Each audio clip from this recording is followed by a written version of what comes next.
You're listening to The World at 8 with Lynn Mozart.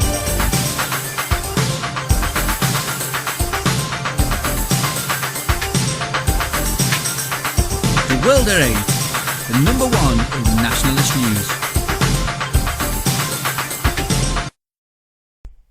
Highlights of the news today, Monday the 19th of August 2013. West Yorkshire Police arrest 45 white and Asians in child sex grooming bust. More than one-third of East Lancashire child sex arrests from Burnley. Almost 2.9 million patients waiting for operations and NHS treatment. Austria, immigration difficult to control. Germany, free love guinea pig commune too loud for neighbours. Netherlands, economy forces prostitutes' prices downwards. Italy can cope with huge boat migrant wave. New Cold War between Russia and America in the land of the Pharaohs. Aussies award £1,700 for feeding vegetables rather than halal to monster who smashed newborn daughter to death. Dozens of churches and schools burnt in Egypt. Thought for the day, the web, is it our friend or our enemy? And finally, that was a sausage, that was. UK News. West Yorkshire Police arrest 45 white and Asians in child sex grooming bust. The Mirror broke the story on Sunday as West Yorkshire arrest 45 white and Asian men claiming 4 girls as young as 13 were abused by the alleged paedophiles over a number of years. The police are planning further arrests. The girls were first said to be groomed by one man, making them believe they had a relationship. Police believe he would then have sex with the victim in front of his friends before passing her around for them to abuse her. Some of the white and Asian men were directly linked to each other, while others were described as being opportunistic, happening to be at the house when one of the girls was being abused and deciding to join in. Most of the suspects are in their 20s, while a handful of middle-aged men aged up to their 60s. The year-long probe, spanning 3 towns in West Yorkshire, has been manned by a team of 30 detectives and resulted in the largest number of arrests for any single child sex gang in the country so far. World at 8 states, of course the media will push the white angle because most of these gangs are Muslim and operate for the Muslim communities. However, in this case obviously some of their customers were white guys, but we don't yet know their ethnicity or religion. Many converts and Eastern European Muslims appear white. The story of the grooming is classic of course, and it will provide the media with stories until the end of this year. More than one-third of East Lancashire child sex arrests from Burnley. The Burnley Express reveals police statistics show that a third of men investigated in East Lancashire's Operation Freedom, which targets grooming gangs and sex offenders who prey on children, came from Burnley. More than 230 men suspected of serious child sex abuse have been probed by detectives under Operation Freedom since it began in 2008. The figures released to the Burnley Express under the Freedom of Information Act show 113 males were arrested by detectives in the operation, which looks to safeguard children and bust child sex gangs in Burnley, Pendle and Rossendale. Last year alone 70 men were investigated and 44 men were arrested in connection with child sex offences, 30 of whom came from Burnley. More than 40% of the child sex crime suspects arrested under the Operation Freedom were from that town. World at 8 comments, they deserve to be probed. Almost 2.9 million patients waiting for operations and NHS treatment. Hospital waiting lists have soared to a 5-year high, with almost 2.9 million patients in the queue for treatment. New figures show that at the end of June the number of people waiting to start NHS treatment after being referred by their GP was 250,000 higher than the same time last year. It comes as the respected medical journal The Lancet accused ministers of treating the health service like a failing bank by trying to bail out crisis-hit units with extra money instead of taking responsibility for care. European news. Austria. Immigration difficult to control. According to an OECD report which explores myths about migration flows, countries face great difficulties in choosing immigrants. At a time when governments everywhere are hoping to attract the best migrants, who are highly qualified and able to compensate for local labour shortages, countries are only able to select a tiny proportion of their migrants, explains Die Presse. For example, in Austria, the Daily explains, this problem is not solely confined to Austria, adds Die Presse, because even very selective states like Australia and Canada only succeed in choosing a quarter of the migrants coming to work in their countries. World at 8 states. I wasn't aware we could choose anyway. In the UK we're just targeted and lumbered with the bastards. Germany. Free love guinea pig commune too loud for neighbours. Frantically mating guinea pigs living in a free love rodent commune at a German university are making so much noise that neighbours have complained to the city's administrative court. Munster University's biology department keeps 13 very vocal male and female guinea pigs together in one big cage outdoors. On it, a sign states these animals live in non-committal, mixed gender groups and mate with every possible partner. The Bild newspaper reported on Friday that the guinea pigs are so noisy, particularly at night, that the Institute for Neuro and Behavioural Biology's next-door neighbours have filed a complaint at Munster's administrative court. The guinea pigs are unbelievably loud and stink to high heaven. It's unbearable, says 69-year-old Parvo R. On Thursday, a judge confirmed to the paper that the cage was too close to the couple's house.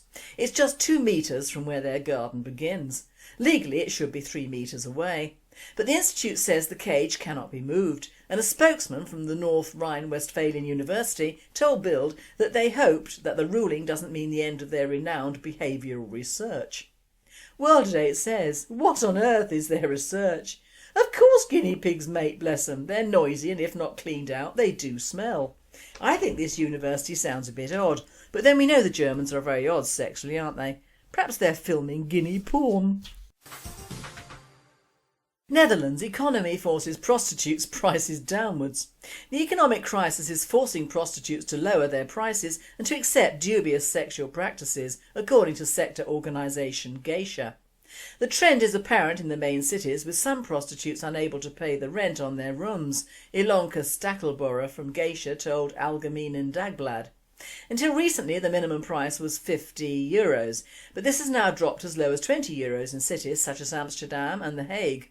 Geisha is to set up a project for sex workers so they can form a cooperative. Geisha will rent a room which prostitutes only pay rent for when they're actually working. World at 8 comments, good for Geisha. Let's hope they don't import the Eastern European girls, as they are apparently very much cheaper. Italy can cope with huge boat migrant wave. More than 24,000 immigrants landed on Italy's shores in the last year, the Interior Minister said on Thursday, but insisted the situation had not reached a crisis point. Almost 9,000 arrived in a single 40-day period between July the 1st and August the 10th this year, Angelino Alfano told reporters. Despite the wave, illegal immigration has not yet become an unmanageable situation, he said, as Italy struck a delicate balance between its duty to legitimate asylum seekers and the right to secure its borders. 3 boats carrying a total of 280 immigrants from sub-Saharan Africa were rescued overnight on Wednesday in the Mediterranean Sea between Sicily and Tunisia. Taking advantage of calm waters, the influx has intensified in recent weeks, especially in Sicily and Calabria in the south. World at 8 states, either denial is a river in Africa or this guy's hoping for more money from the EU. Either way, he's balmy. Ever heard of the British saying, give an inch and they take a mile? World news. New Cold War between Russia and America in the land of the Pharaohs. Canada Free Press writes, despite it being a long time since the end of the Cold War between the US-led Western camp and the Eastern-led Eastern one, what is happening today in Egypt is proof of what still lies in the hearts of both sides, who are waiting for any chance to direct a painful hit at the other side, to win a round or cause a loss to the enemy. The Middle East has looked more like a game of chess between America and Russia, and this was manifested after the American invasion of Iraq, an important ally of Russia and China. It was renewed with the Arab Spring and the collapse of the old pro-American regimes and the rise of new powers.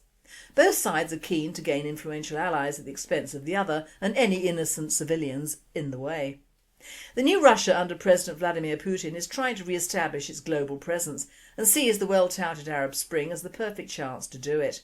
US military bases are spread across the Arabian and Persian Gulfs, Mediterranean, Red Sea and the Pacific, whilst Russia only has one orphan base in Syria on the Mediterranean. The Syrian Free Army, led by the Muslim Brotherhood, collaborates with MI6 and CIA and takes their instructions, weapons and funding from NATO, the US. At the same time, Russia and China are trying not to lose the only Russian military base in the region or lose influence to maintain even a minimum level of its interests. Aussies award £1,700 for feeding vegetables rather than halal to monster who smashed newborn daughter to death. A monster who smashed his newborn baby daughter against a wall and chopped up her body before burying her has been awarded £1,700 because he was not fed halal food in jail. Former butcher Raymond Akhtar Ali, 60, complained to the Queensland Civil and Administrative Tribunal that he had been fed a vegetarian diet for 4 months whilst being held in prison instead of halal foods which need to be blessed, slaughtered and cooked and stored in accordance with strict rules.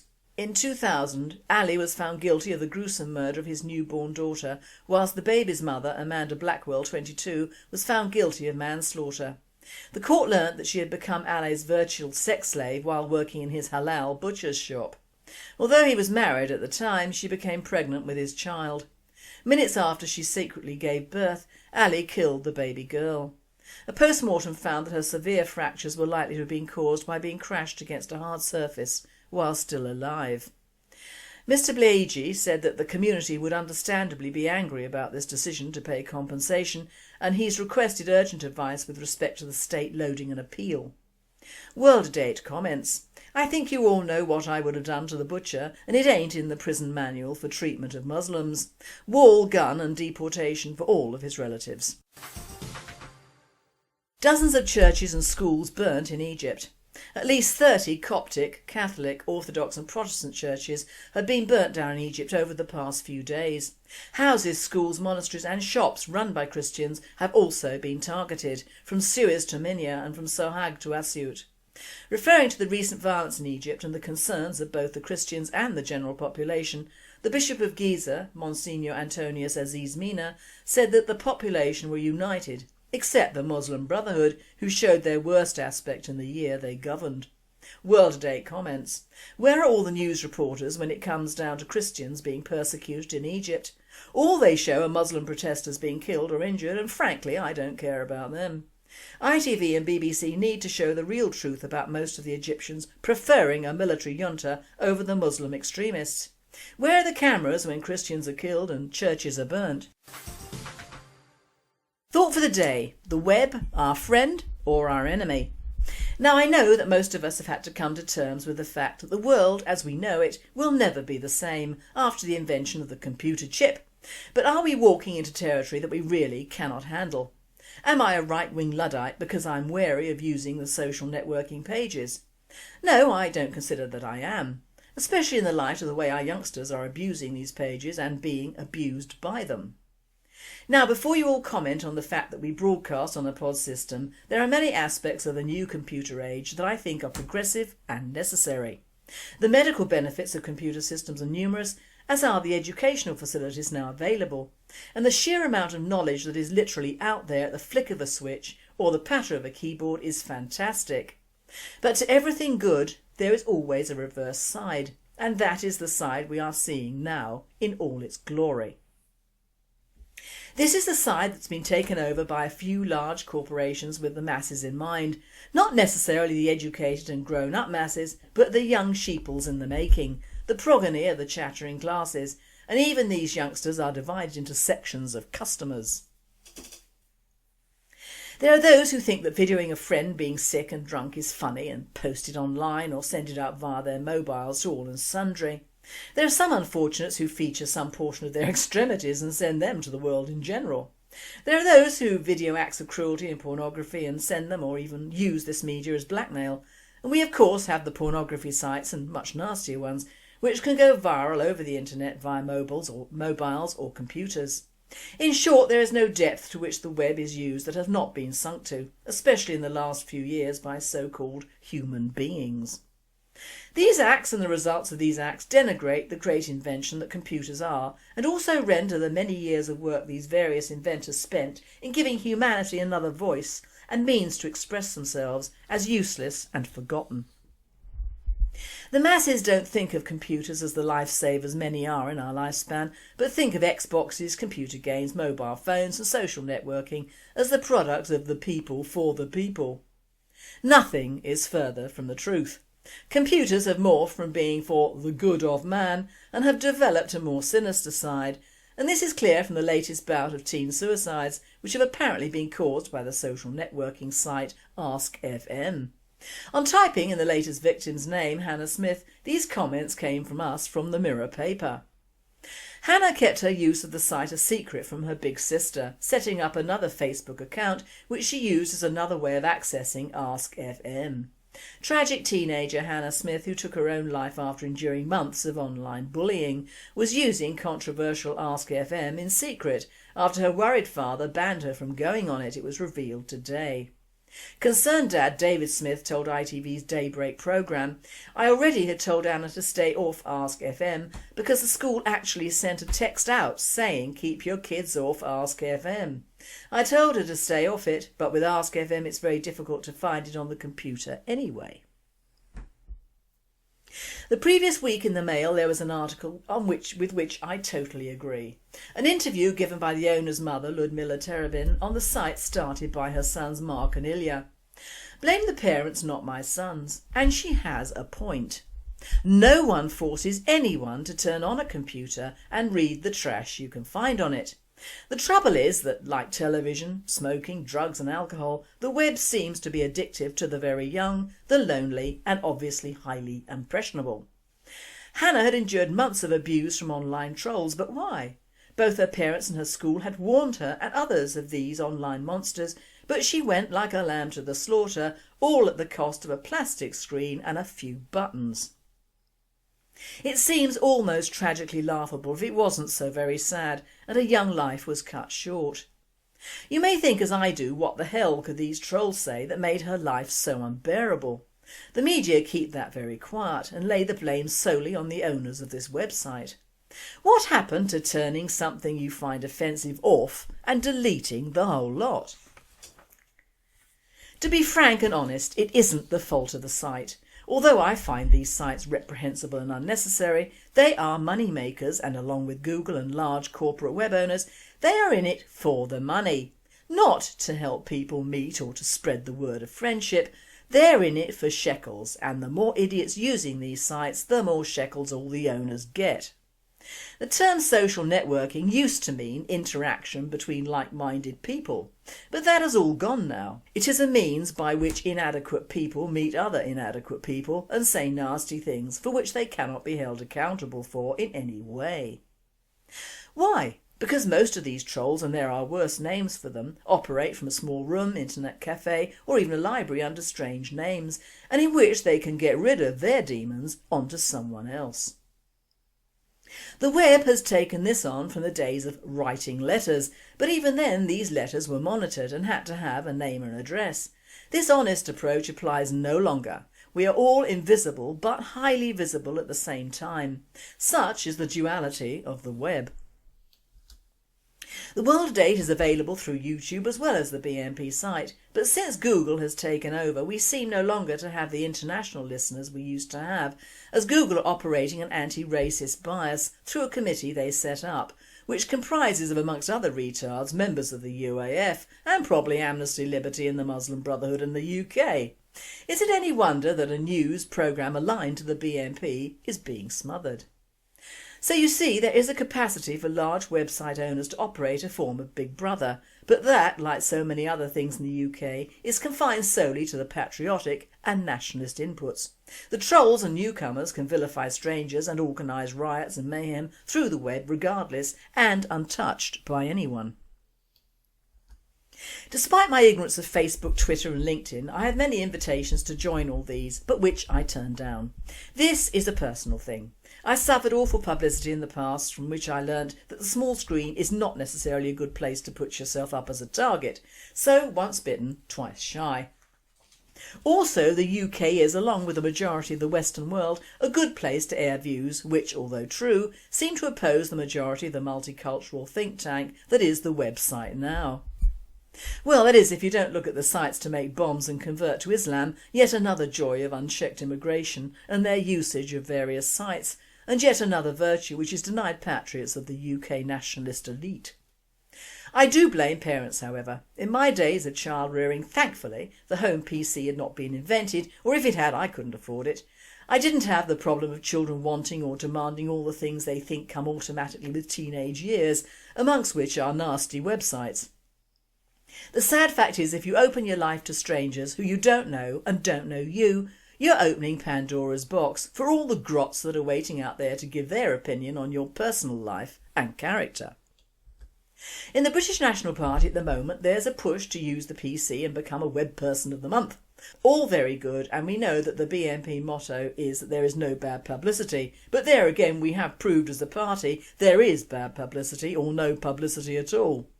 Whilst we're encouraging our activists to stay on their PCs and type away like people who have lost the will to live, we are effectively taking them off the streets and spreading the word to strangers, because they are, I am sure, very effectively preaching to the converted by their actions.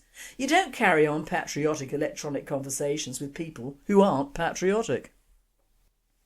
I'm not sure that all the honesty about what one has for lunch, who one is seeing or the minutiae of one's life is sufficient reason to stay indoors all day and type, but there again it could appeal to people who are unable to get out and make them feel part of something.